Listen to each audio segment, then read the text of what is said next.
Welcome to the Rogue Startups Podcast, where two startup founders are sharing lessons learned and pitfalls to avoid in their online businesses. And now, here's Dave and Craig. All right, welcome to episode 178 of Rogue Startups. Mr. Craig, how are you doing?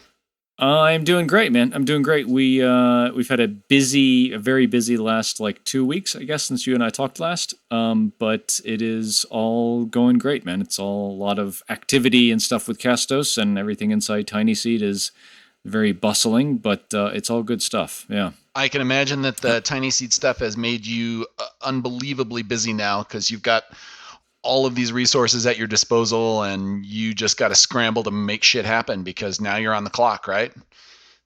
Yeah, for sure. I mean, I think I put a thing in Twitter that it's a lot of positive pressure, a lot of positive peer pressure because we have, 9 or 10 other companies in there that we're not competing because we're not at similar places in our business and we're definitely not in similar industries or anything, but we're a team and we're a group. So we're all kind of, trying to compete with ourselves, I guess. But yeah, it's great. I mean, what I think the biggest thing for me is focus. It is just laser focused, everything that I do. Focus mostly on Castos, which is great, and then focusing on growth and product and stuff like that in a really productive way. So it's been really cool so far. Nice. How about you? Well, I don't have a ton of news this week with Recapture and the plugins. We're kind of in a down period, waiting for emails to go out, and we're still doing onboarding of new folks and fighting some account issues and things like that. But it's mostly just, support related stuff and me answering random weird account questions at this point. And as far as Recapture goes, the window for CartHook is closing out here in about a month, and we're still onboarding people and we're still seeing some growth. So just humming along with that for now. We're trying to get another integration in the pipeline right now, but that has kind of stalled out because they did some major rewrites on an API on the vendor side, and so we're trying to get them to tell us when they're ready for that. But yeah, and as of this week, we just bought, for a personal update, we just bought a travel trailer. Actually, it's a pop-up tent trailer. So we're going to kind of join the nomadic lifestyle. Awesome. We're not leaving the house and going across the country or anything like that. But, you live in Colorado. This is a pretty common thing to do is grab your RV trailer or whatever and go up camping for the weekend. So now with the 3 kids, the whole tent camping thing it's just enough of a pain in the ass that you are less motivated to do it. So we decided we were going to buy this from some friends of ours that had upgraded to a bigger trailer, and they are all it's kind of like they're a clone family. So their father is very tall like I am. The mother is also pretty tall as well. And so they bought a decent sized rig that's big enough for tall people like that. So you can stand inside without stooping over and feeling all cramped. And they have 3 girls and we have 3 girls. So we now kind of got a perfect match on that. And I've been scrambling all this week and all my spare time to deal with just all the logistics that go with that. Trailer hitch stuff, brake controllers. My wife's looking at remodeling the inside of the trailer, painting. Oh my goodness. New linoleum, curtains, cushion covers, all this stuff. I'm like, okay then. All right. I guess we got our summer booked up now. It sounds like maybe one step down from buying a boat in the what does it say about a boat? It's a giant hole in the ocean you throw money at. It sounds like you might have just bought yourself a big hole in the ground to throw money at. Yeah, well, the good news is this is a 12-year-old pop-up trailer, so we got a good deal on it. I looked at other ones that were out there, and this was lower priced than all of the other ones that I saw used. So I didn't feel like we got jacked on this. And there's a lot of stuff that they're throwing in that's extra. But you're right. I mean, the 2 happiest moments in a boat owner's life, the day that you buy it and the day that you sell it, right? Yeah. And it's probably true of trailers as well. But, I grew up with my family. We had a travel trailer when I was 7 or 8. And then eventually we graduated to a motorhome when I was 13, I think. And we had that, and that was our travel, vacation, mobility platform for years and years. Every vacation we had would involve that vehicle somehow in one way or another. Yeah. So I have lots of positive memories of that. I very much enjoyed it. And my wife has been saying for a long time, hey, we really ought to do this. We ought to get a trailer. And I was kind of like, are you sure you're going to want to be in a trailer? My wife doesn't like claustrophobic spaces. She's got issues with that. And so I was like, all right, well, a trailer's kind of confined. And she's like, well, let's just go check it out. And surprisingly, she was into this. So we got to see one, we got to stand in one. And I'm like, okay, if you're into this, this is a good price, this is a good deal. We can do this. So here we are, we're doing it. That's awesome. For better or for worse. Awesome. And so this is the kind of thing you tow behind the car or truck or van or whatever you have? Yeah. We've got a large SUV, and we've always had one that could tow something. It just never has. And I just need to get like a few extra accessories to basically hook it up to this particular vehicle, but I had the hitch already there and just some electronics that need to be added in. So, yeah. Awesome. Mm-hmm. Awesome. That's cool, man. That's very cool. Yes. So where's your first trip going to be? We have, we'll call it a test trip. So we were going to go up to our friend's cabin up in Grand Lake, which is in the Central Mountains north of Winter Park, on the south side of Rocky Mountain National Park here in Colorado. And we're going to take the trailer up there because their cabin is a little tight. And they were already saying, well, we could throw sleeping bags on the floor or whatever. And we're like, okay, yeah, that's no problem because the kids are going to be doing that, not me. And I'm like, yeah, that's fine. That's perfectly fine. But now we'll take this up and maybe like 3 of the kids will want to sleep in the trailer. Great, go for it. Have fun. Then you got a place to hang out. So it's just more like getting some practice without the commitment of, okay, we've got everything. Did we forget everything? Do we forget something that was really important? Are we screwing something up? But now I can go up there. We can try it out.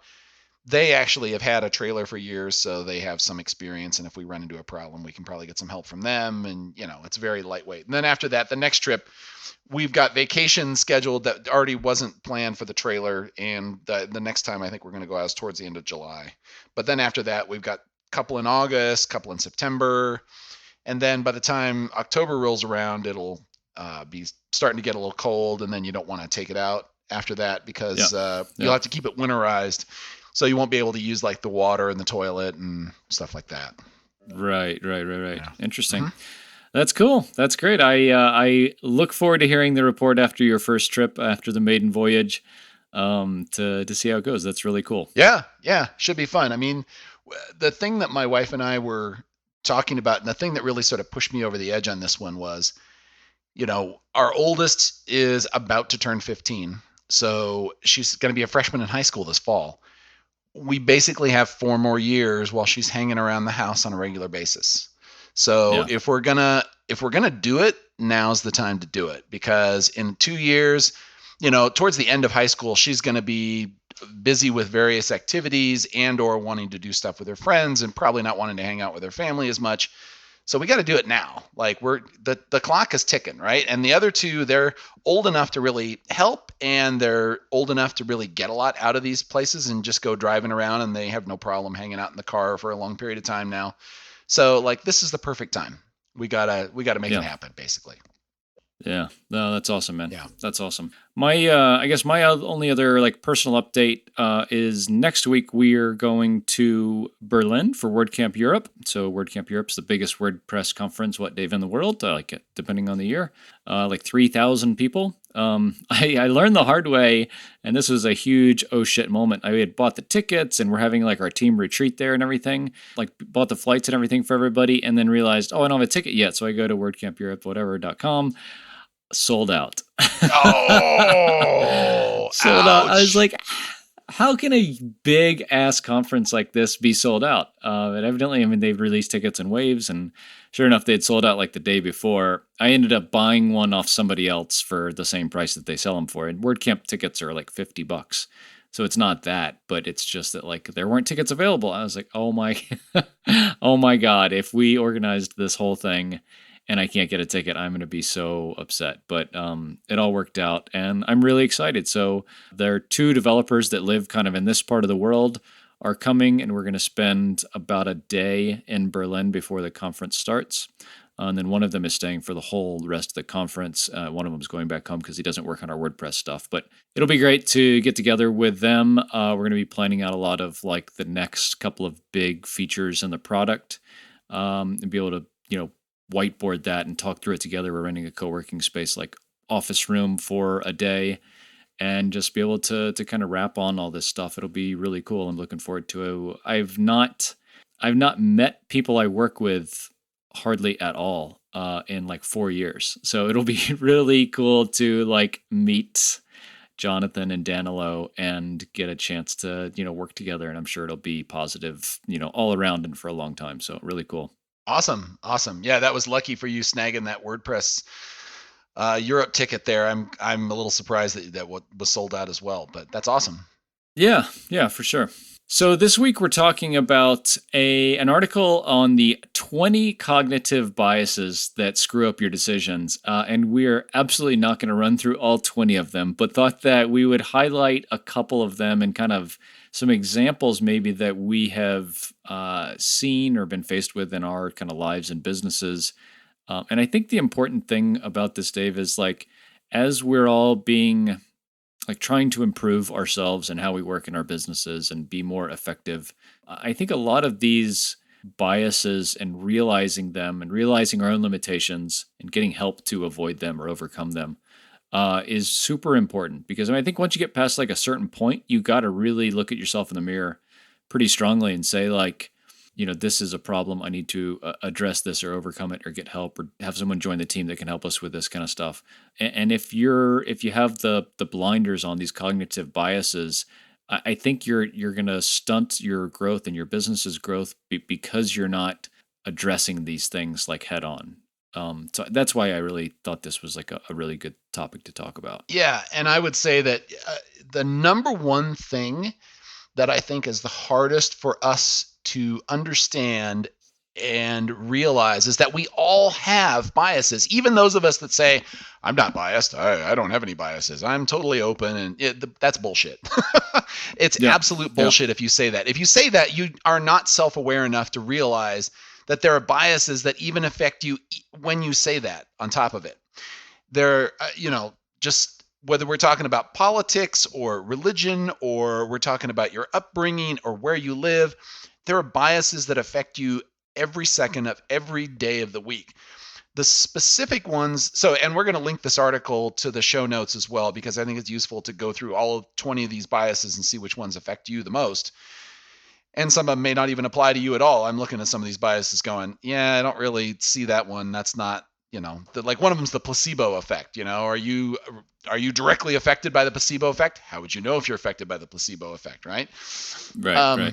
Stuff like that. But I mean, it's still a bias, and it's good to be aware of these things. But there are definite biases in there that when I was talking with Craig about this, the two of us realized that a lot of these things are impacting our business decisions, the way we think about our companies, the things that you want to pursue as an idea, or the execution strategies that you want. Like every single one of these things has a bias that you have in there. And it's so important to be aware of what those biases are and whether you're being impacted by them or not. Because only when you are aware of a bias can you actually actively try to go against it and then say, oh, well, I don't want to be biased in that way. Maybe I need to look at these other things because that's an area that I'm uncomfortable with, and that's where your growth is going to happen, right? Yep, yeah. For sure. All right. You want to launch? So I'll start off, and I think Dave and I are probably going to kind of tackle this from opposite ends of this list and just cover a handful of these probably. But the first one for me is survivorship bias. And the place where this comes and bites us all in the butt, I think, is hearing the growth and success stories of our peers or people that are a little bit further along in like the business journey than we are. Someone's, I grew all of my business on Facebook ads. I grew all of my business on cold email. I grew all of my business on, content marketing. And I think the problem with this is, one, the survivorship bias is that they were successful. So you don't talk to people that says, I tried Facebook ads for 4 years and my business failed. Those people just don't talk about that. So that's like the balancing part of this, like information gathering and processing that you should be doing. And I think that only listening to people say, "Oh, we have a 6, 7, 8 figure business and we grew it like this," is really like a limited piece of information that you have, and is really, really dangerous because you're not hearing the other part of it is all these businesses that failed trying the same things that we hear all of these businesses being successful doing. So in that context, this one is something I try to be very conscious of, but probably don't do a good job of realizing like where I'm coming from or how I'm perceiving this information. Yeah, that's definitely a problem. So the first bias that I want to mention right here is confirmation bias. And for those that might not be familiar with it, this is one that I think it affects you politically, it affects you in your personal life.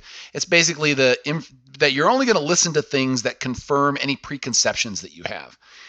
So if you're talking to, if you're a Democrat and you're talking to a Republican, each of you has a preconceived set of notions, and you're unlikely to make them change their mind by presenting factual information because you have a confirmation bias.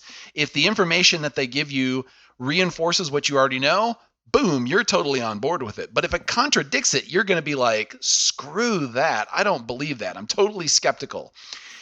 And I have seen this so many times personally, but in my own business life, where if I think that a certain tactic is going to work, if there's an article that's out there that says, nope, this tactic is crap and here's why, then I will go with the articles that support my confirmation bias instead of me learning with it. And that's a problem, right?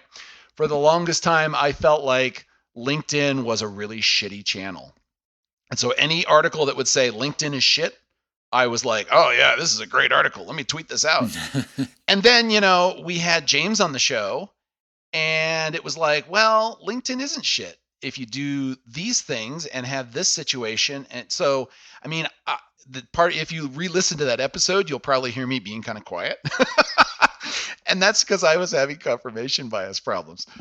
But what was interesting about that is that because I realized at some point during that conversation, I think you have a confirmation bias issue here. That's when I could sort of open up and basically stop resisting the other side of the information and absorb it for what it is, and look at it from a different perspective, which is not something I was able to do before. So I'm sure that if I really dug, I could find other confirmation bias examples, but I would say that this is probably the number one thing that we all suffer from. If you think an industry is shit, or if you think a particular business is crap or a tactic sucks, you are unlikely to change that information because of confirmation bias, even in the light of information that contradicts that and is factually correct and is detailed. So that's the hard thing about confirmation bias, in my opinion. So I think that's the one thing I really need to work on the most of all these biases on here is confirmation bias. But being aware of it is key. I think something that helps people that do good at this, at least, something that helps is to have a bunch of different types of people around you and that influence your life, both from a work and a personal perspective. I think having different perspectives influencing how you think and work and stuff like that can limit that a little bit. But yeah, it's totally a really common one. Yeah. Yeah. And in fact, that's why I surround myself with friends who are not necessarily the same as I am politically, because I want to have, intelligent people that are giving me a different perspective that I'm not seeing all the time, because I don't want to just live in this bubble. And I think that's part of how we end up with confirmation bias, is that you find a bubble where the information isn't challenging you very much, and then everybody likes to be just happy, warm, and fuzzy there. So yeah, this is a tough place to be. The one for me, especially all of us that work in product businesses, is a pro-innovation bias. So all of us think that if we build this thing or this feature or this app or enable some kind of functionality to our users, that it will solve all of the problems in our business. People will be flocking in from all corners of the world and growth will be going through the roof. And I can tell you, as someone who has built a lot of stuff, not a lot of stuff, I built a decent amount of stuff, and a lot of it has sucked and not worked out, that this is absolutely not the case. I think, I don't think it's giving away too much, but inside Tiny Seed, the number one thing that every company struggles with is marketing. It's not, how can I build a better product? Because I think all of us like that know a market and the problems that people are having in the market can create a product to solve that problem. But all of us have a hard time marketing as well as we want to. And so we all kind of fall back on, if I just build this thing, then people will come. And it's like a way out of really addressing the problem that we have, which is we all suck at marketing, or we all could do better at it at least. And so we say, yeah, I'm not going to go do marketing, but I'm going to go build a product, because building a product is going to get me through, like, the slog that I'm going through of building a business, where in fact, like, probably innovating in your space is not going to move the needle as much as doing a lot of other things that are just hard. So you say, I'm just going to go build because doing all the hard stuff is too hard. Yeah, I call this featureism. Although it's basically the same thing, where you basically create something and then overvalue its utility because you've created it, you think it's really cool, but you haven't really vetted it with anybody else, and you haven't really proved that that is the thing that they really need and want. So this is where it's really super critical to make sure that you're solving, aspirin, morphine level problems, and getting that feedback from your customers and saying, what's the thing that you really need me to build next, and then figure out what that looks like from their input, not just you tacking on features. I've seen this in companies where we just like totally flipped a tech stack because everybody, all the developers, when I say everybody, I mean all the developers, were like, yeah, we need to go with this cool new tech stack over here because that's the thing we just really want to do. And that's going to make us, and then you just justify it in whichever way possible. It's going to make us so much more productive. We're going to write so much better code. It's going to come out faster. It's going to have less bugs. Just all the bullshit we tell ourselves. And this has been happening in all 25 years of my career. Like I could point to every 2 or 3 years where we've had that exact same thing happen, that exact same conversation in some form or another. Maybe it's a new UI, maybe it's a new kind of underlying application server or a new language that you want to run, or it doesn't matter. It's all the same. You just want to work with the cool new stuff instead of like trying to solve problems the old way or figure out what's the most useful here. It's tough. That's very tough to get out of. Yeah. Yep.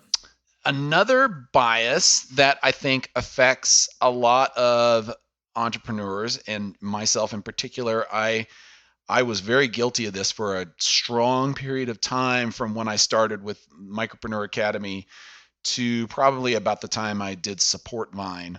And that was an information bias. Basically, this is where you're trying to get information when it doesn't necessarily affect your action. So I called myself an information hoarder. So I was on all these mailing lists and I was watching all these blogs and I had these RSS feeds. And as people had cool stuff, I would just send myself email after email after email and be like, typing some little blurb summary there and something in the subject so I could search for it easily, just in case I needed it. So if it was about conversion rate optimization or some cool new tech stack that I thought might be useful down the way, or a marketing tactic, or how to open up a new channel, and I still do this to a lesser extent today, but I try to focus it on like what it is that I'm looking at. So if I'm exploring channels, then maybe I'll start storing information about other channels out there and how to reach out, integration partners, LinkedIn ads, stuff like that. Before it was like just across the board. I was just hoarding everything. And you can waste a ton of time doing this, an unbelievable amount of time. And I've seen a lot of wannapreneurs that are talking a good game. They're saying, they're tweeting stuff out and they're pushing things out to social media and talking about entrepreneurship a lot. They are clearly consuming and hoarding a lot of information. But then when you ask them, well, what are you working on? How's your project going? They're like, oh, I haven't started yet. Or, oh, I'm still in the ideation phase. Or we're still trying to figure product market fit, or just whatever. But you see the disparity between the two of those, and you've got to limit your consumption of information to what's really useful right now. If you're, trying to build a product, stick to information about building the product. If you're trying to do your first channel marketing, stick to information on that one channel, because it just distracts the hell out of you doing that. It did me. It still does. I got to be careful of this one. I still see this one crop up from time to time. Yeah. No, this is a huge one. I think especially like you said, people that are just starting out. Yeah, you can read blog posts and listen to podcasts like ours until you're 80 years old and you've never done anything. And that's really sad. So, I mean, I hate to say, because we're content creators in this podcast, at least, like, stop listening to what everyone is saying and just go do work. But yeah, I think there definitely comes a time where, like, yep, get your basis, get a little bit of information, then go do something. And it might not work, and you'll learn a lot from that. But that's a lot better than just reading more blog posts, just that experience. Yeah. The last one on my end that I wanted to talk about is the recency bias. And I think this one's really interesting because we place a big importance on the last thing we heard, not the most important or the most applicable or something like that, but just like the last thing that someone said to us about an issue that we're facing or something sticks in our head so much stronger than basically everything else, is what this bias says. And I think this is really hard in situations where we're making like subjective decisions. So, hey, do you like this color scheme or that color scheme? We're redesigning, our homepage right now. And so we just went through this whole color scheme thing. And Eileen on our team, our designer, is just like, I'm sure she was ready to kill me because like I got a lot of input from other people about like our color schemes and stuff. And pretty much every time another one of our friends or colleagues or people that I would float the idea sketches by or the design sketches by, they would come back and say, yep, I like number 1 or number 3 or whatever. And so I would go back to Eileen and say, okay, it's number 3. It's definitely gonna be number 3. And she would say, well, 10 minutes ago, you told me it was number 1, Craig. What the fuck just changed? And it was that someone that I know and respect came back to me more recently and said, it should be this, not that. Uh-huh. And it just kills you. It just totally kills you. Yeah, that one's really rough. Yeah, recency, and this goes along with information consumption, because if you take the information bias and the recency bias, then you're constantly all over the map if you can't sort of prioritize and decide what's important, because you're just constantly getting new information, new sources, new things coming in. And so it just gives you this scatterbrained ADD entrepreneur effect. So the two of those together are super dangerous. Mm-hmm. Yep.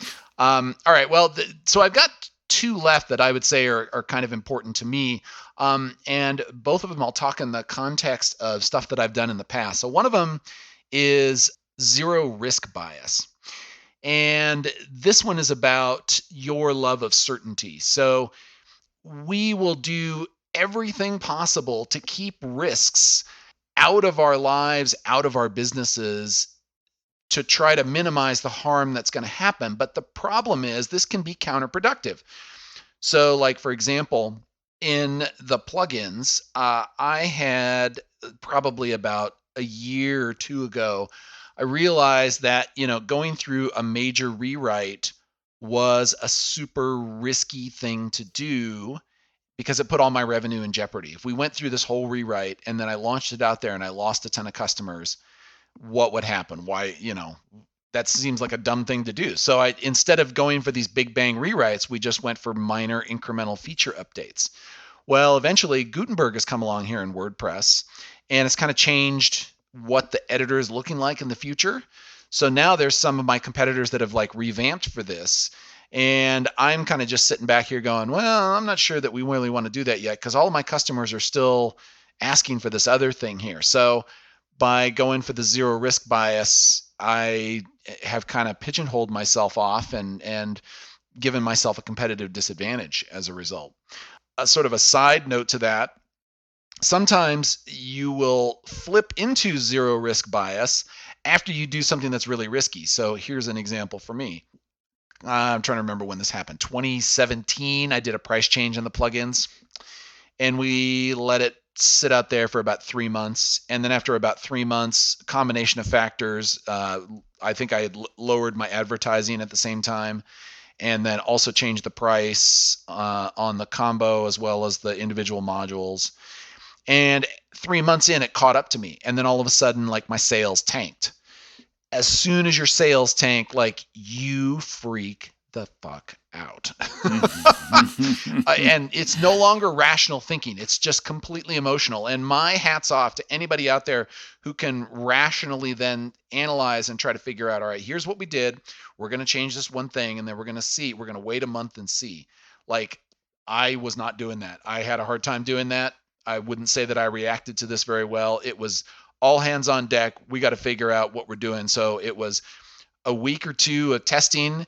And at that point, it was like, all right, we're switching these things back. Screw it. We're going back to the way it was. And so I ended up going back to the old channels, and I changed one of the prices, not both of the prices, back to a lower level. And then suddenly things stabilized again. So it definitely made me less interested in doing that big of a change in the future as a result of the zero risk bias. So that's, and for me, in any business I've gotten to, the more success you get, I think the more the zero risk bias increases for me, because I want to protect that success and not screw it up, which unfortunately has a counterproductive thing of being less willing to try cool and new tactics that could really actually push you out there. So I realize this as I'm doing recapture, and as it's growing and as it's getting bigger, that I'm feeling this same thing come on. So I'm consciously trying to avoid doing that and holding myself back, because I realize that's counterproductive to the growth of recapture. I can't do that. So the other thing that I wanted to say here was blind spot bias. And this kind of gets to the thing that we did at the beginning, and that is, if you can't recognize your biases, then you're already at a problem right here, because that's a cognitive bias in and of itself. And it's easy for us to see it in others, but it's so hard to recognize it in yourself and have the courage to actually admit it. And it still is a problem for me every day, even now. Like, I have to catch myself and say, Dave, you're doing confirmation bias again here. Can't do that. Or, this is zero risk bias, or this is information bias, or whatever it is. Finding that moment, stopping yourself from committing that bias, and then opening yourself up to the opposite of that will be the way that your business grows. And there's lots of ways to help with that, getting a coach to help with that, or even in your mastermind group, people calling you out on your shit. That's really super helpful. Yeah. Yeah. Yeah. No, I mean, these last two are huge, I think. And, somewhere that I am trying to counteract both of these in our business is with our team, and the things that our team enjoys and focuses on and has strong opinions about, to try and help us all realize where our blind spots are and not be, I don't want to say like stagnant, but not think outside the box when it comes to risk and trying new things and getting like conservative in our business. In some ways, I'm a huge risk taker. And so I could definitely try something that could tank the whole business.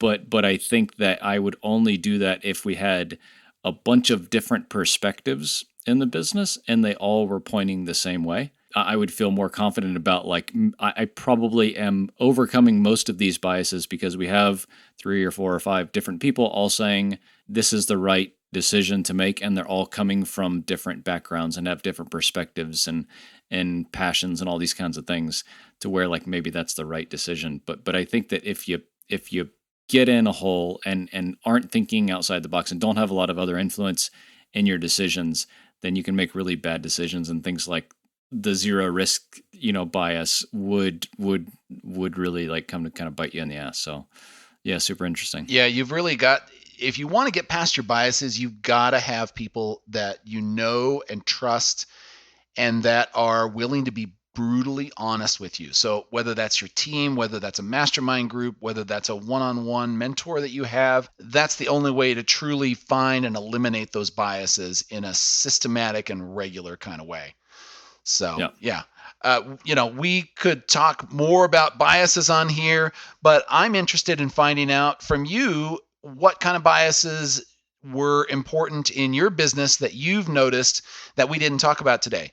Send us an email, podcast@roguestartups.com. Love to hear about it. We'll link the rest of the biases in the show notes there. Maybe we'll talk about some more biases on a different show. But for now, if you felt that this show was valuable, we'd love for you to share this with one other person and maybe help them with their biases.